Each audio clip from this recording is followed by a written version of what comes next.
మహబూబాబాద్ జిల్లా డోర్నకల్ నియోజకవర్గంలోని మరిపేడ కురివి మండలాలలో రాష్ట్ర గృహ నిర్మాణ శాఖ మంత్రి పొంగులేటి శ్రీనివాసరెడ్డి పలు అభివృద్ధి పనులకు శంకుస్థాపన చేశారు.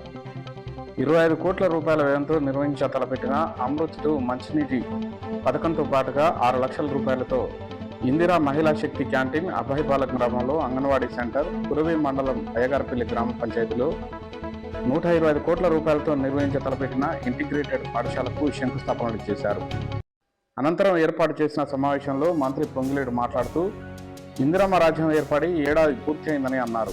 అనేక హామీలు ఇచ్చిన మాట వాస్తవేనని, కొన్ని మాత్రమే అమలు చేయడం జరిగిందని అన్నారు. రాబోయే రోజుల్లో ప్రజలకు ఇచ్చిన ప్రతి హామీని అమలు చేస్తామని అన్నారు.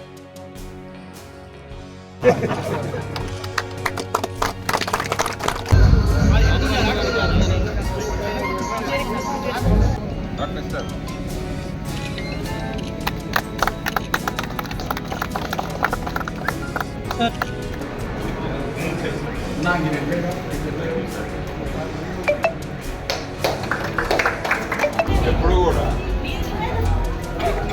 లాభం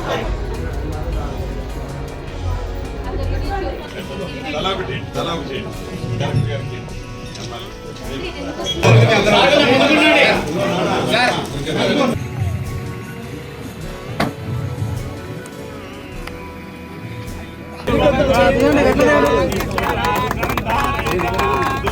అవసరమైంది. ఏ 10 సంవత్సరాల్లో తెలంగాణ ప్రజలు నష్టపోయారో, గోసపడ్డారో, ఆ గోస నుంచి విముక్తి కావాలని, అది ఒక్క ఇందిరమ్మ రాజ్యంతోనే సాధ్యమని, యావత్ తెలంగాణ ప్రజల దీవెనలు, ఆశీస్సులతో తెలంగాణ రాష్ట్రంలో ఇందిరమ్మ రాజ్యం మన పరిపాలన వచ్చి 1 సంవత్సరం అయింది. కొన్ని మీకు ఉదాహరణలు చెప్తా. ఎన్నికలకు ముందు అనేక హామీలు ఇచ్చిన మాట వాస్తవం. అనేక సందర్భాల్లో మన ఈనాటి డిప్యూటీ చీఫ్ మినిస్టర్ గారు అసెంబ్లీ సాక్షిగా ఆనాడు 10 సంవత్సరాలు పరిపాలించే ప్రభుత్వాన్ని ప్రశ్నించారు. అయ్యా, ధనిక తెలంగాణ రాష్ట్రం అని చెబుతూ దొరికిన కాడల్లా మీరు అప్పులు చేస్తున్నారు, ఎంత అప్పులు చేశారు అని అనేక పర్యాయాలు అడిగితే ఆనాటి ప్రభుత్వం చెప్పింది ఏందయ్యా అంటే, ఎన్నికల ముందు 2023 ఎన్నికల ముందు మొత్తం మీద ఇప్పుడు ప్రభుత్వం చేసిన అప్పులు 3 లక్షల కోట్లు అని చెప్పారు. తీరా ఇందిరమ్మ ప్రభుత్వం వచ్చిన తర్వాత లెక్కలు చూస్తే అది 3 లక్షలు కాదు, 7,19,000 కోట్లు అప్పు ఉన్నమాట నిజం. ప్రతి నెల ఆనాటి ప్రభుత్వం చేసిన అప్పులు తీర్చడం కోసం అసలు మిత్తి కలిపి 6,500 కోట్ల రూపాయలు ఈనాడు ఈ ప్రభుత్వం బ్యాంకులకి గాని మిగతా సంస్థలకు గాని కడుతుంది.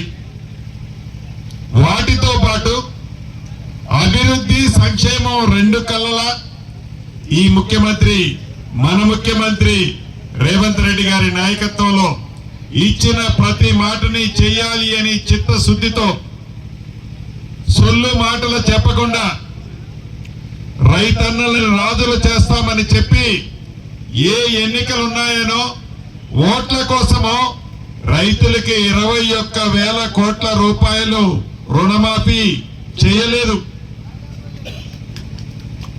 అంతేకాదు, ఆ చేసిన రైతులు ఏదో గత ప్రభుత్వం లాగా ఎన్నికల ముందు చేయలే.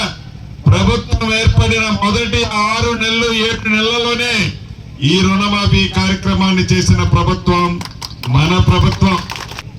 ప్రతి క్వింటాలకి తరుగు లేకుండా సన్న వడ్లకి మద్దతు ధరతో పాటు 500 రూపాయల అదనంగా ఇస్తున్న ప్రభుత్వం మన ఇందిరమ్మ ప్రభుత్వం.